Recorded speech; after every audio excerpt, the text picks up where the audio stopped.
¿Quién es, Estrella?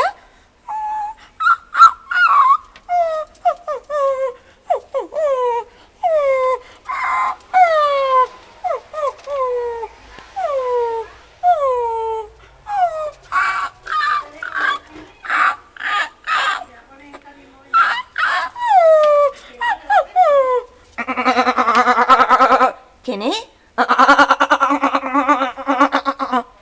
¿Quién es? ¿Quién es?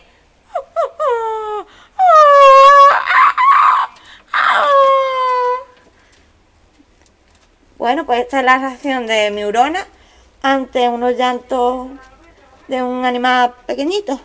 Parece que lo busca, pero claro, no lo encuentra. Anda, tonta. Hasta luego.